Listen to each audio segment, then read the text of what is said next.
the zip code. But today, guys, the video for today, we are hitting for 20 miles away from town. We just want to locate the talents that we have in our community. But today we are on a Ibuke community, guys. That's why Uncle Lenny is going to try to fish out and see how our friends have raised their children, how our friends have kept their kids grounded in their culture. So that's the reason why today I'm out. It doesn't matter the weather, but I'm out there. I just want to make sure that I bring this content to you guys. You see how the Igbos are raising their children. Mike, are you excited to go to the Igbo community? Yes, I'm very excited. Mike, what do you want to see today? Do you want to see something about? I'm going to see what our friends are doing, what value they have, what they learn. All right. So guys, you have heard our move to showcase the talents. We want to see one of the youngest stars so that we can inspire the next generation. I love you guys. We see you. Continue watching. See you. Continue watching. Adios, amigos. Adios, amigos.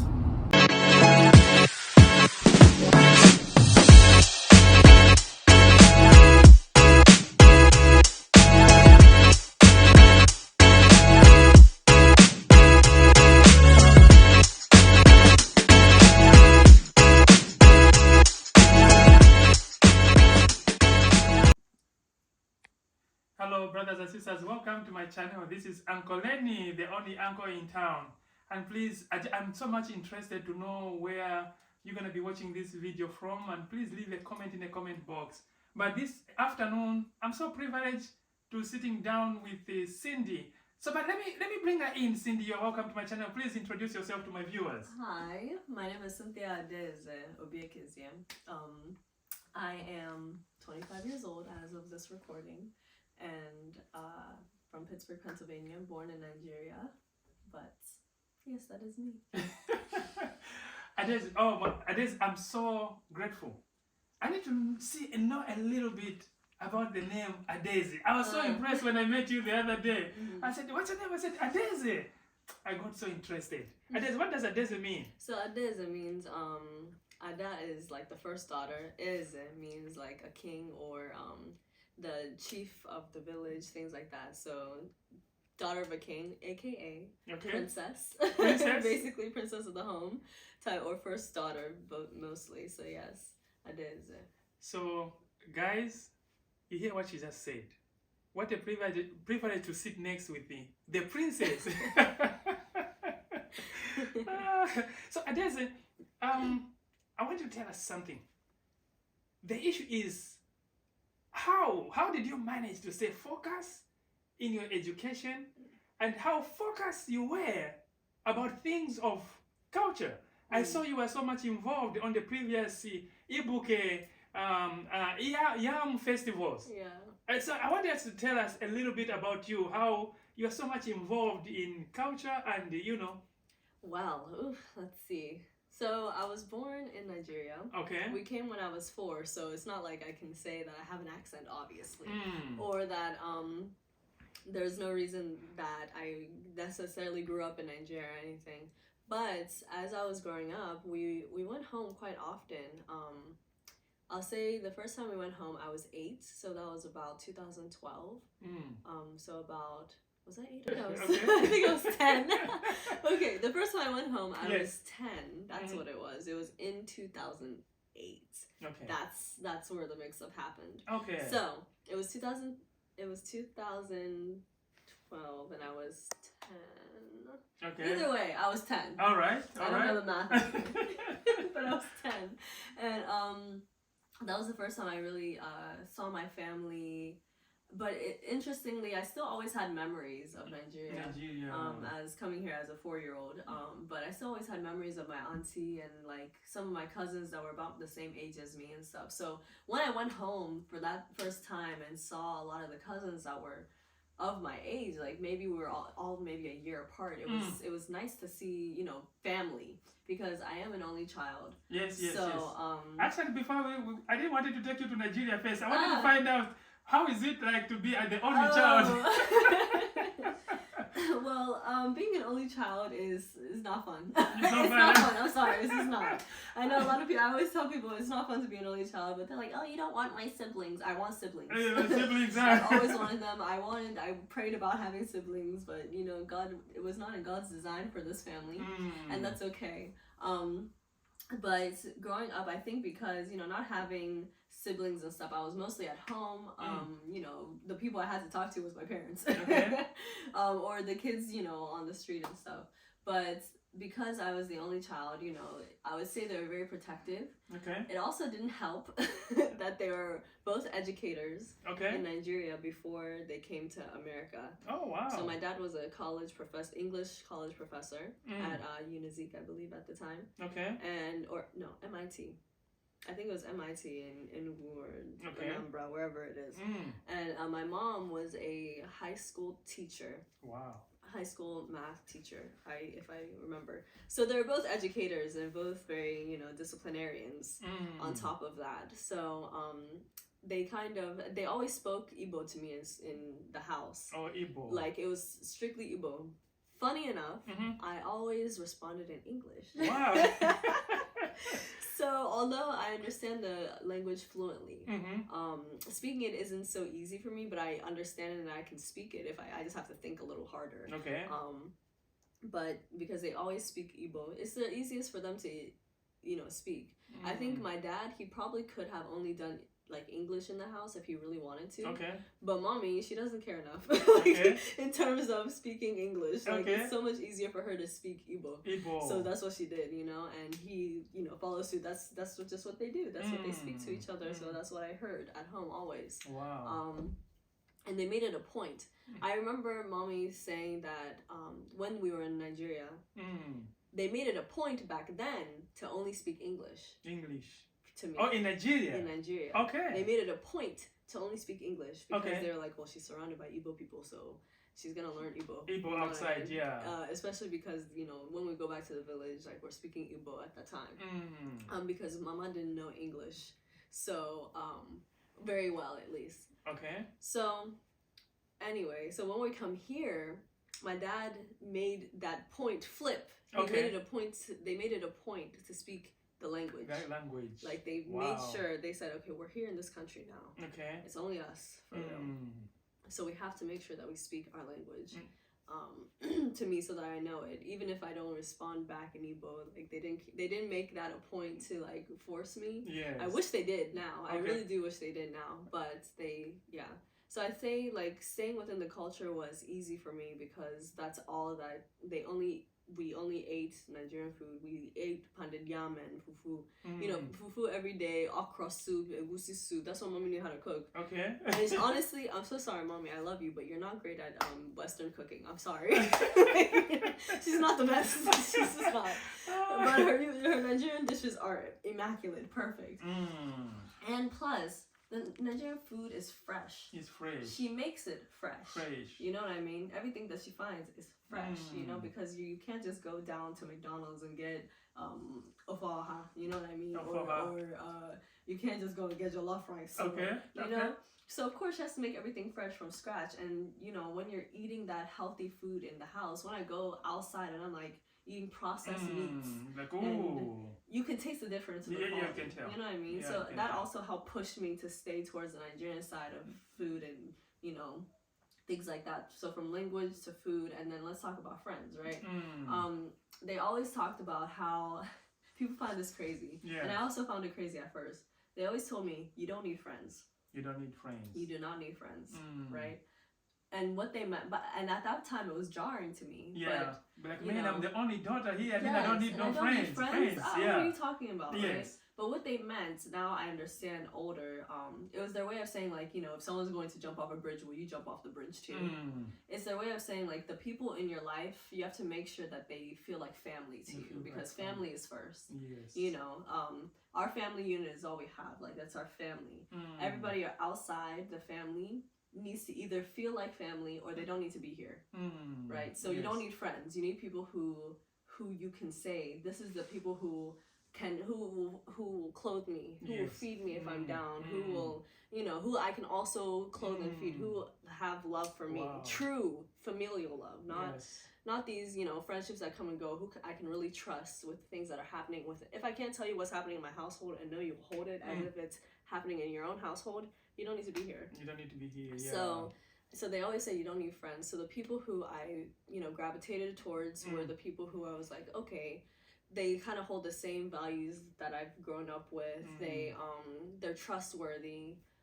They're focused. They, things like that. Those traits that I see from my family, I find in my friends as well. That's exactly. And I just woke up one day and I was surrounded by family, who are also friends of mine, or people would say we're friends, but I call them they're really my family, So I would say like having those values instilled of, being focused, or being driven, making sure you finish what you start, being truthful, all these good values that they've scaffolded for me, I also find in the people who surround me, and I look for in the people who surround me. So that helped, maintain that culture as well, because I feel like that familial culture is something that I find in my friends, and I know they value my culture as well. So so brothers and sisters, I'm just so fascinating to see the story of this beautiful woman. You see, America life is so fast. There's so much going on over here in America. And at the same time, it's a land of opportunity. That's the reason why I took so much interest when I saw how focused she is. I said, I just needed to learn a little bit more how she managed to stay grounded and just be focused in her education. Because here, when you go outside there are so many friends that tells you, hey, forget about them. Let's go do this. But look at her. She's telling me she can even cook giraffe rice. Maybe not well, but she can cook giraffe rice. So does it mean it's the language itself that have kept you like this, or is it the food, or is it the parents?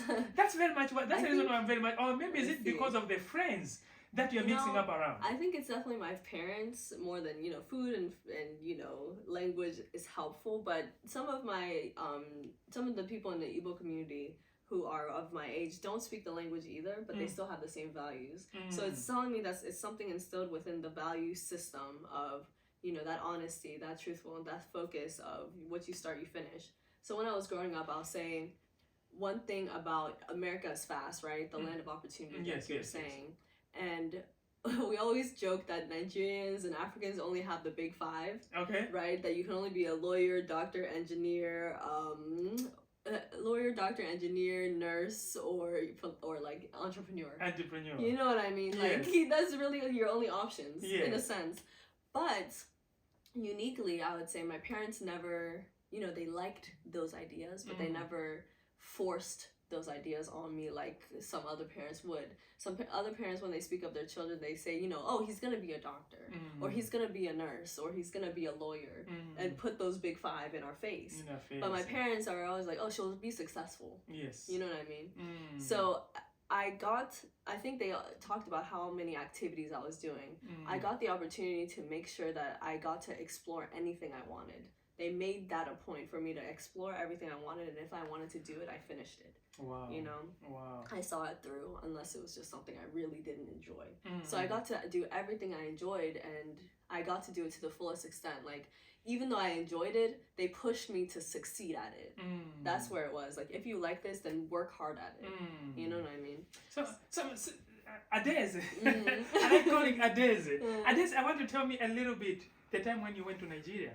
Yes, we're going to move away a little bit over here. We're going to go back home. The moment when you went home, were you allowed to go to your auntie's place, your uncles, and how was life like when you came out from America and go to Nigeria, and maybe you're not in my mom's house, but you've got to your uncle's place? So I would say, like, Nigeria isn't the best anymore right now. Okay. As of right now. Okay. Just from political systems and things like that. But when I was younger and stuff, it was so much easier to travel around. Okay. So seeing uncles and aunties who had, children my age, it was, they left me. My parents to like stay here. Stay here. Get to know, you know, your age mates, get to know your family, you know.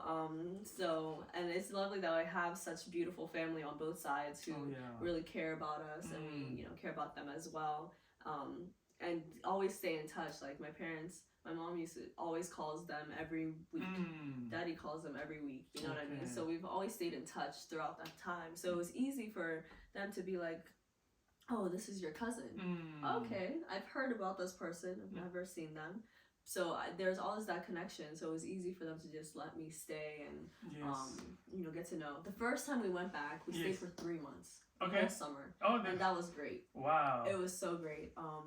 A lot of, like I was saying, a lot of my cousins who were of my age are only like a year or two apart from me in age. So getting to play, you know, as like a 10-year-old with these age mates in a different country, a different culture, quote unquote, than I was used to as a 10-year-old here in America.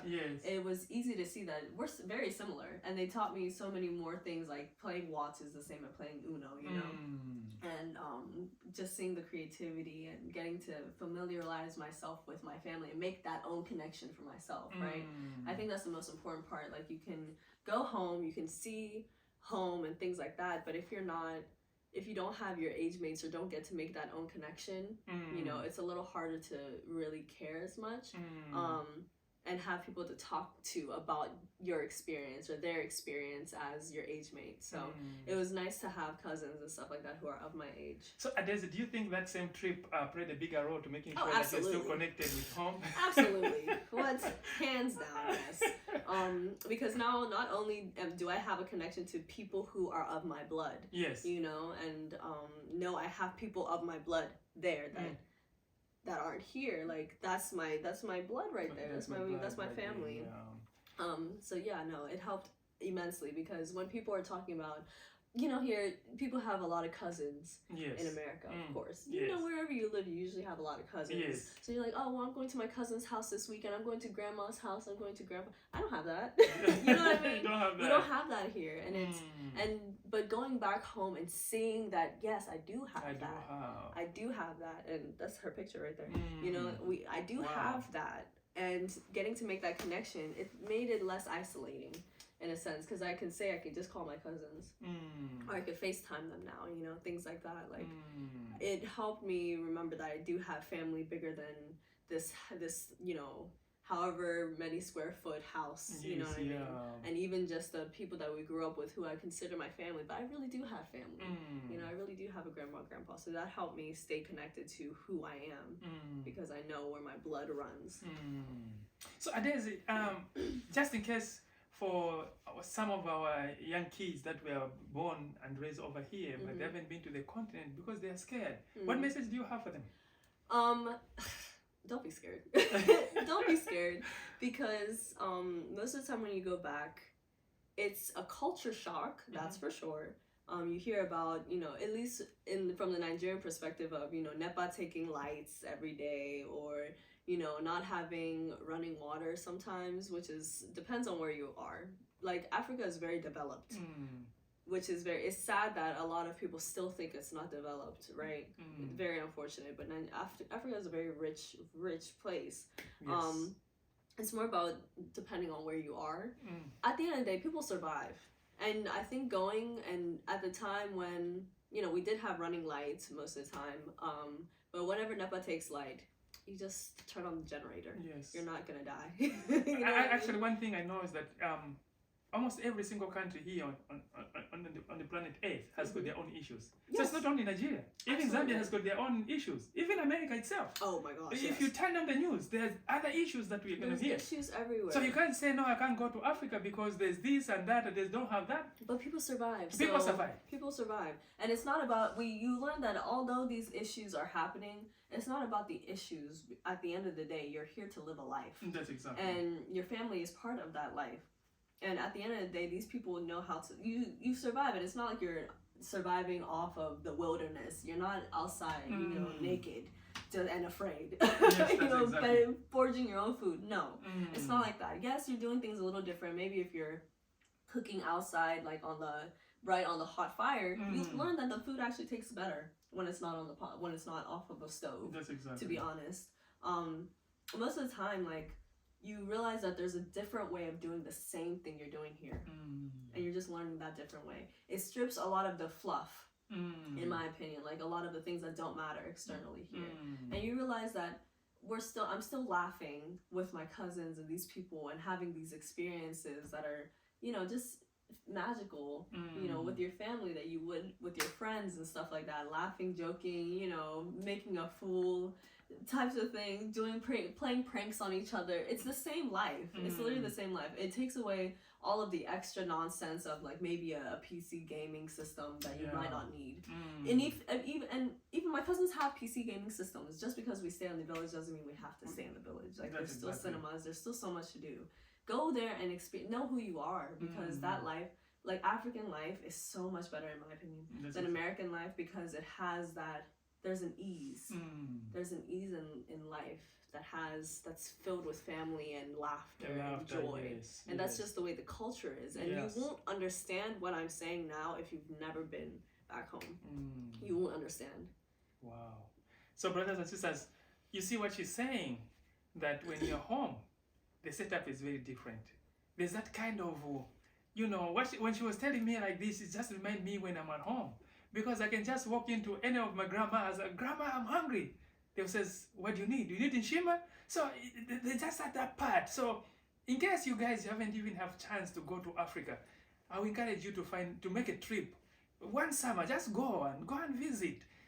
I can assure you, you won't come back. You won't be the same when you come back. Look how much this madam came out. I mean, when I look at her, I could tell the values that she may be in America, but she's still Igbo. I know the Igbos are the ones that says, no matter whatever it is, they will push to the very end. And that's how we can see this madam. Madam, we're going to have to shift gears a little bit. Okay. We're going to talk about your career. Okay. What else can people learn about this madam? Okay. Besides being intelligent and grounded in culture, yes. Appreciate that. Well, like I was saying before, there's the big five, but luckily there's always this push to, succeed regardless of what you do. My parents never stifled my creativity or my dreams, only pushed them forward to say, how you need to find a way to succeed in this, right? Because it's not about necessarily what you do, but how well you do it. How do you do it, right? Yeah. In America, you can make money doing anything, but if you're the one doing it well, you'll be very fine. So, I actually went to school for psychology. Okay. Was my undergraduate from California University of Pennsylvania. By that time, probably you're looking to be a doctor, to pick up one of the... Maybe. Maybe. But at the time, I chose psychology because I got a 4 in the AP exams, which is like a college preparatory, exams and stuff. And I was like, oh yeah, I guess I'm good at this enough. But I come to realize that I like psychology, I love psychology, but it's not what I want to do for the rest of my life. Okay. So after graduating with psych degree, I worked at UPMC, for as a psychiatric attendant. Okay. But honestly, when the pandemic hit, I remembered that all from 4th grade, not even remembered, but from 4th grade till even through graduating college, I wanted to act. I've always acted. I've been on stages. Okay. So after the pandemic, I was like, life was in perspective, right? Yeah. Where you're like, why am I wasting my time doing things that I'm not passionate about necessarily? Why am I not pursuing what I want to pursue? Out of fear? Life is short. Yeah, you know what I mean? Yeah. To not pursue what you want to pursue. Practically. I have to be practical and smart about it. At the end of the day, I'm an only child. I'm the only one who's going to take care of these people. Yes. So I decided to go back to school for software development. So computer coding. But I didn't want to do it through debt. So I'm going to the community college here in Pittsburgh for an associate's. And my plan, this is my master plan, as an artist, someone who's in the creative arts, you have to have a second job in some way to, we call it a survival job. A survival job. But most survival jobs, they say, is like bartending or waiting tables, these little things, but I need something more lucrative because of my parents and because I just, you know, personally, I just could not do, again, I'm not trying to put myself back in a job that I don't enjoy. So doing coding, I'm planning on taking that as, you know, something I could do from anywhere. I can even do it contractually, take on projects, but still, and even if I'm on a set, I can still be coding, right? Doing my projects. And then, but still act, because that's my first pursuit in life. Okay. That's my plan. So, Adaeze, where do you see Adaeze in the next 2 years? In the next 2 years? I'm happy you didn't ask about 10. We can push it to 10. No. I said I'm happy you didn't ask about 10.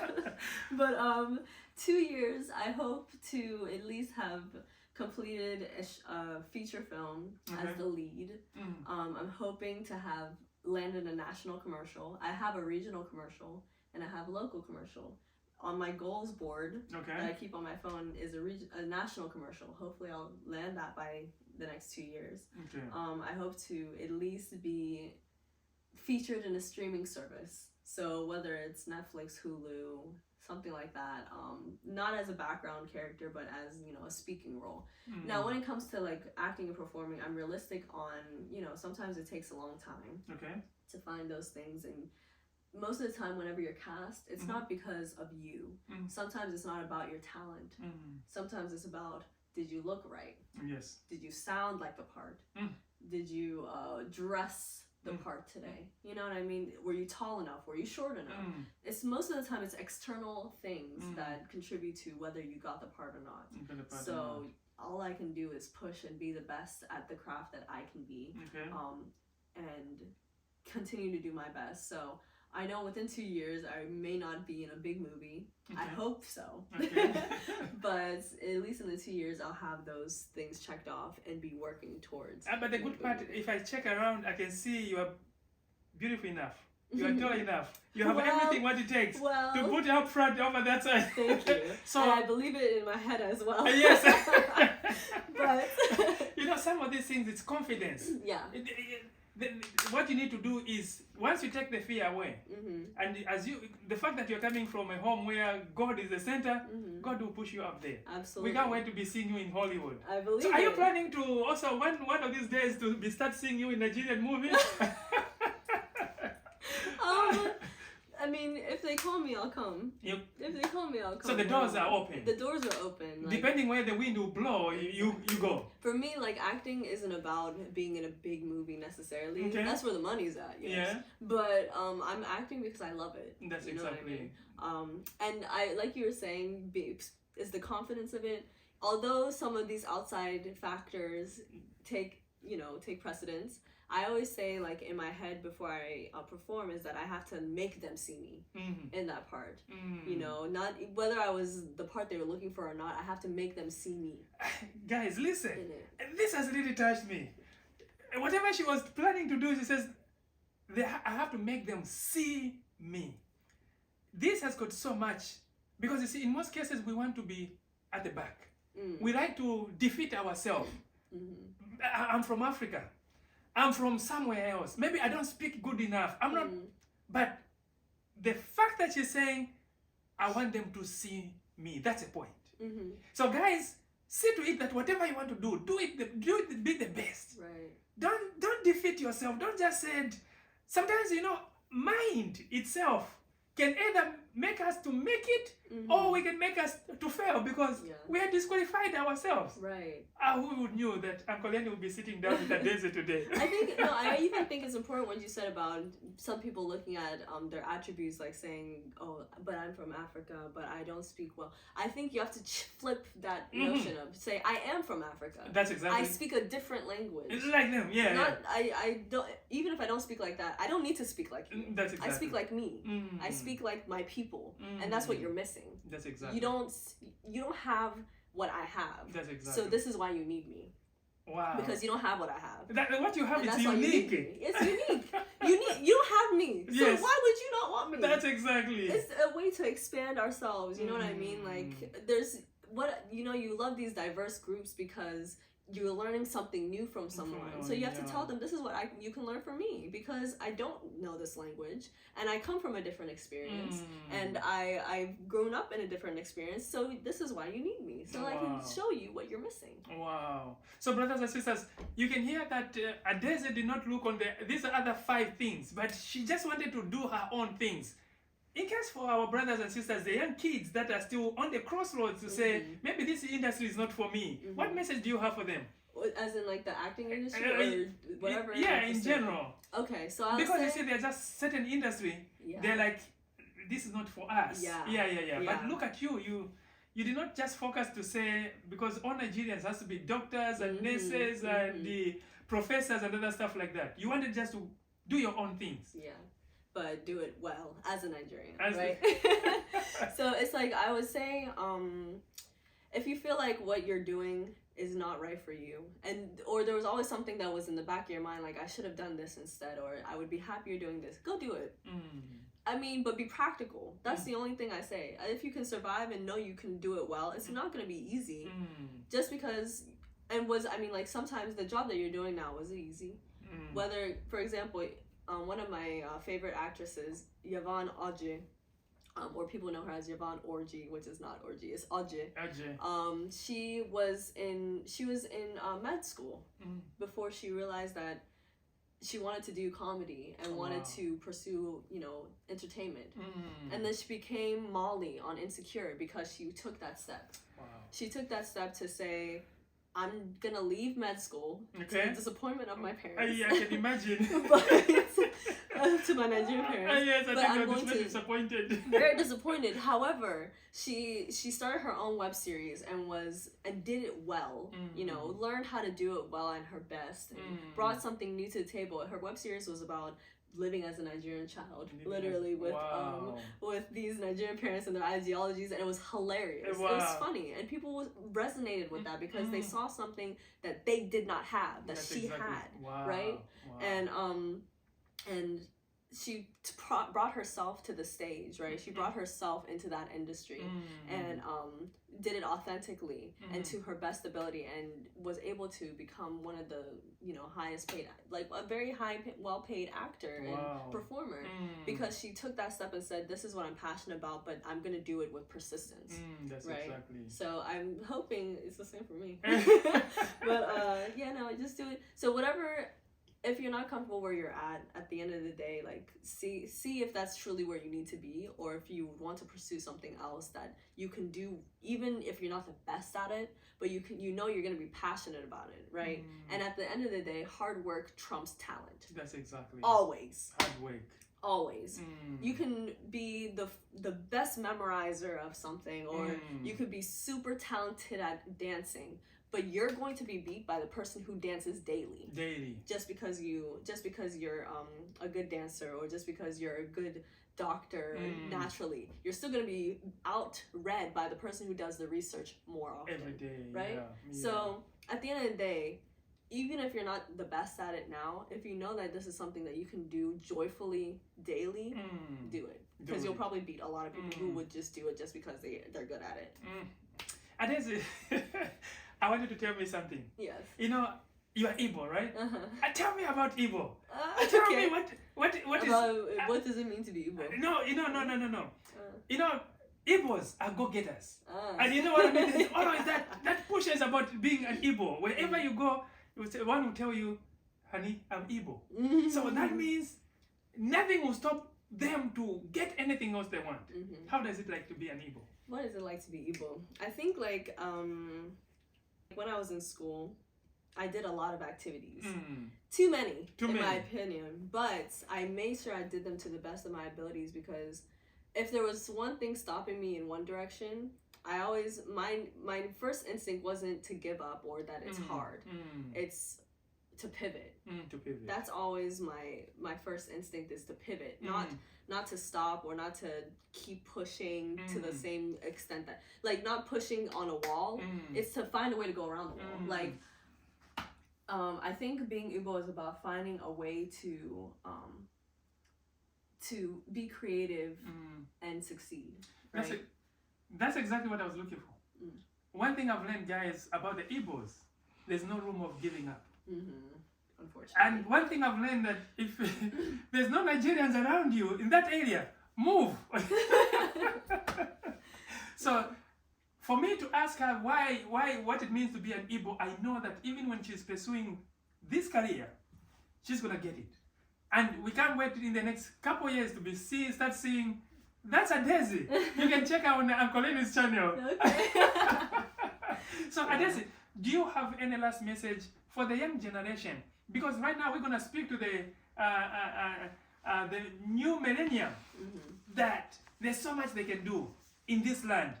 Of course, the same knowledge they acquire here, we can make use of it in Africa. That's the reason why we need to speak to them, because they are leaders of tomorrow. Yeah. Do you have any message for the millennials that are over here that haven't taken life very serious? Here in America, I think like it's easy to be distracted here in America because there's so many things pulling you in different directions. Friends and parties or enjoyment in one way or another, right? I think it's important to remember that at the end of the day, you have you, right? And as an adult, there's a time where you have to make your own choices, right? You can't rely on the choices of other people. You have to rely on yourself in a sense. And the first thing about that is knowing who you are. And I think that's why I am so grateful to have rooted myself in my Igbo culture, because there are set out values, others are set out, ethics, and just things that help me remember the importance of family life and these relationships. And I know that anything I do within my own choices falls not only on me but on the people who raised me. So I would say, like, remember that at the end of the day, you want to succeed for yourself, but your success also can help, the people who raised you or the people who are around you. Sometimes you don't always want to be the first to speak up or step out, but if you have that spark, you can be the leader of your groups. You you don't have to even be the leader. You can just be the example of, like, I'm going to succeed for me because I know it'll help me and you, type thing. So I would just say, remember who you are, and if you don't know who you are yet, search in the places that you have maybe not looked before, like your family, like your heritage. And even though you don't know your heritage, find one. In my opinion, it's so important. Tradition is so important. Wow. The key most here is tradition is very important. I know I've been around for some time, but every single year you're going to see people are wearing green, Irish. And these have done it for generation to generation. Yeah. They haven't said no because we have been here for whatever years it is. Let's forget about this. We are Americans. They're still always going to do, we are Irish. Yeah. So if they are doing it, why can't we not do the same? Why can't we be proud of who we are as Africans? This is what we do. Right. I was so touched when I saw the yam, when I was seeing the food. That day I almost ate all the food that I'm seeing on TV about Africa, because that's what makes who we are. So I'm just so grateful that you are still focused about home. I'm sure the ideas that you are learning or whatever you are doing, of course, it's going to have so much impact, not only here in the US, but even back home. So. Adaeze, is there anything else that people want to know about you before we sign off? Oh my goodness. Well, I have a few projects coming up. Are you okay? I'm doing about 2 short films. Maybe Uncle Lenny should follow you when you're doing one of these projects. What do you think? If you do want to follow my endeavors, okay. I am on Instagram the most, I would say, at CYNTHIA _ ADA, Cynthia _ Ada. That's where you can find me. I do not plan on changing my username anytime soon. Okay. But I have a few projects coming out. I'm in a feature film. Feature means just, full-length film.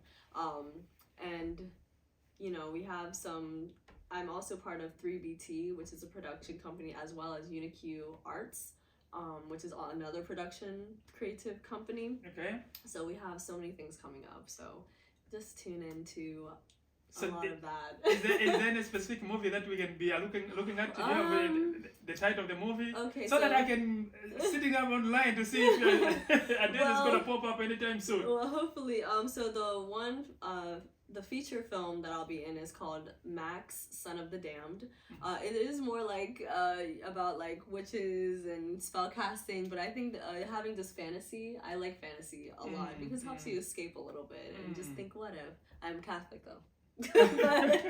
but you know, fantasy is a fun escape. That's exactly. So it's Son of the Damned. I play Lake, which is a spellcaster who's about 486 years old. Okay. But yeah, that's a pretty cool one. My other upcoming one is called Strawberry Sweet Killers, which is a horror film. Okay. But it's a lot about you know, redemption and, you know, personal triumphs, things like that. So yeah, I'll be looking forward to see that one. Yeah, so yeah, I'll pay attention to making sure that we follow up what all these projects that are coming in. Yeah. So brothers and sisters, you have heard what Adaeze is doing. Please, let's be on the lookout and let's try to support one of our own. Especially Adaeze, we can't wait to be making sure that she should not just be grounded here in Pittsburgh, but we need to make sure that we send her to Hollywood. And probably from Hollywood, she's going to be in Nollywood in Nigeria. Maybe. So guys, in case you are anywhere, you have a story, you want to tell a story, please, you are welcome. Our phone numbers are out there. Call us, will come in because we want to showcase talents. That's the reason why this afternoon we came in to making sure that let the world knows about our own Adaeze. So Adaeze, this is not going to be the last time, because we'll make you as our ambassadors in our channel to speak to the new millennium. Oh, wow. So every single time we have a topic, we'll be coming in and we tackle that topic. Okay. If we have a challenge in our community, we're going to sit down and try by all means to find where we are missing it or how we can sort out the solution. That's how you're going to be. So you're going to be our ambassador on Uncle Lenny's channel. Okay. I will take on the robe. Oh, take all the robe. Take on the robe. So thank you so much, brothers and sisters. We are so grateful that you join us. Even as Adaeze is going to conclude for us, I wanted to speak in the Igbo. Oh my gosh. I told you, I hear fluently speaking it. I'll try. All right. So you want me to just say you tell them subscribe to Uncle Lenny's channel and leave a comment in the comment box. Oh my goodness. Because I have so many Nigerian friends. Oh no. Well, Nigerian people, please do not bash on me in the comments, please. Please. Okay, biko follow. How do I even say follow? You guys so Uncle Lenny na channel, yeah. Clear off my there you fan comments as best as you can. I like the way you say it in Nigeria. No, but now I'll let you conclude in your language that you're comfortable now. There's no more English.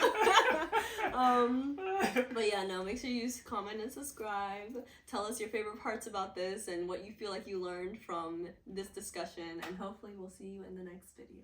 Adios, amigos. Thank you.